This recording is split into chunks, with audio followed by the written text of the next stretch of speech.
You ever see a notification pop up? Someone's calling you, and your stomach just drops. Like your heart does this weird little panic thing, and you just stare at the screen until it stops ringing. And then you feel this bizarre mix of relief and guilt at the same time. Yeah, we need to talk about that. Because here's the thing, this isn't just a you problem. Millions of people around the world do this exact thing every single day. Smart people, successful people, funny, social, totally normal people who would rather send a 15-message text thread than pick up a 2-minute phone call. And nobody's really talking about why. So let's actually go there. The first thing you need to understand is that avoiding phone calls is not laziness.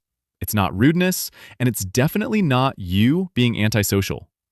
What's actually happening is something much more interesting, and honestly, much more human than most people realize. When a phone rings, you have zero time to prepare. Think about a text message. You read it, you think, you craft your response, maybe you rewrite it twice, and then you send it. You're in control. But a phone call? Someone just shows up in your ear, unannounced, expecting you to be articulate, present, and emotionally available, right now. No script, no buffer. Just you, raw and unrehearsed, in real time. For a lot of people, that feeling of being caught off guard is genuinely overwhelming. And there's a psychological reason for it. Psychologists call it anticipatory anxiety. It's not the call itself that's scary, it's the moments before it. Your brain starts running worst-case simulations. What if I say something stupid? What if there's an awkward silence? What if I mishear them and have to ask them to repeat themselves 3 times? What if I forget what I was saying mid-sentence?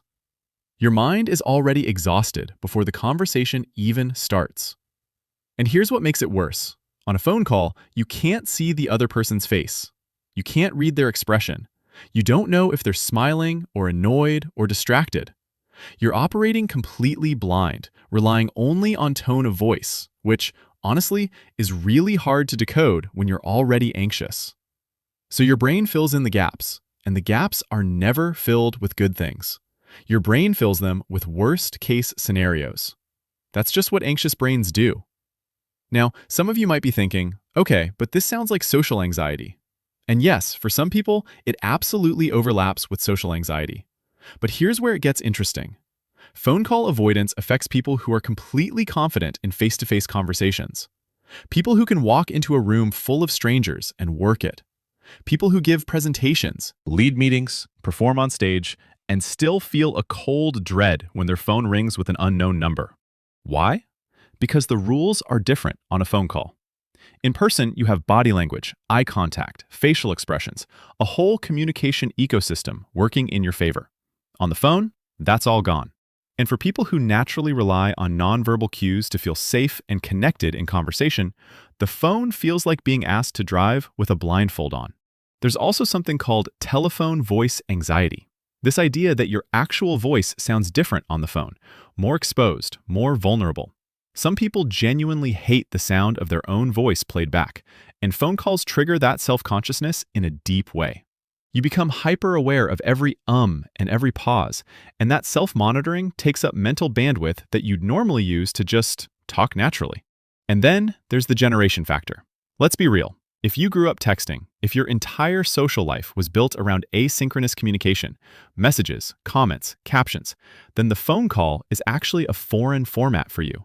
It's not natural. It's not comfortable. It's not even efficient in your mind. Why would you call when you can text? Why would you speak when you can type?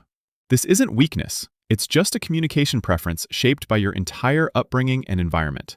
But it does create this interesting friction when the world still occasionally demands a phone call. Now here's the part that I think is really worth sitting with. The avoidance itself. The relief you feel when the call goes to voicemail. That feeling is real and it's rewarding. And that's the problem.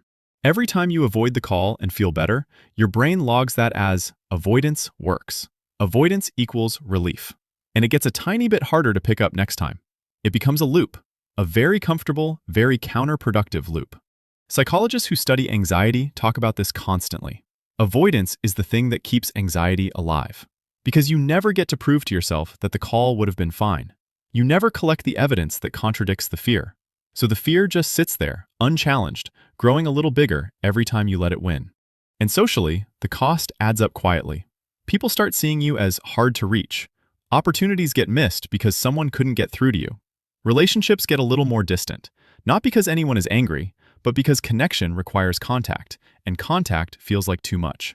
You might not notice it happening, until one day you realize your entire life has been quietly arranged around avoiding a 2-minute phone call.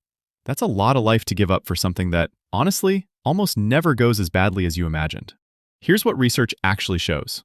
In studies on phone anxiety, the vast majority of people who forced themselves to make or take the calls they'd been avoiding reported that the call was shorter, easier, and less stressful than they expected. Not all the time, but most of the time.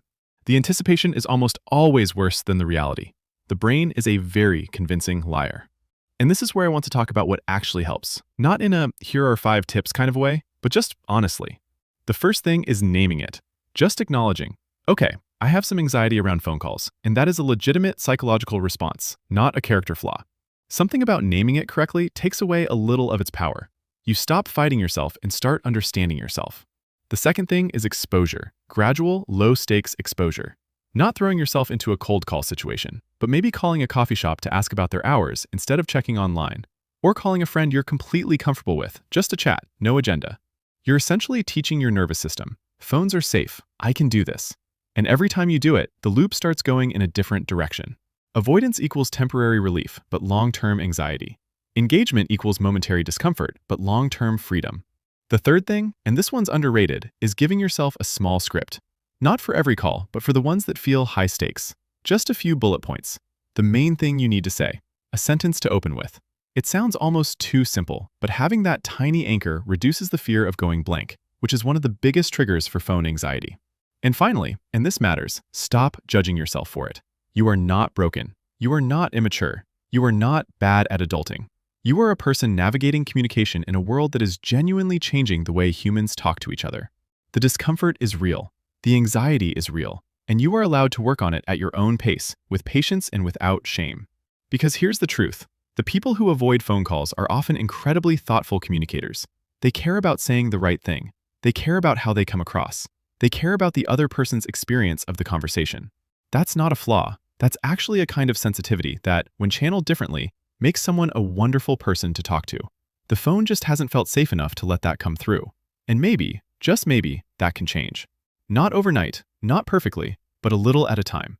If this video made you feel seen, even a little, share it with someone who needs to hear it.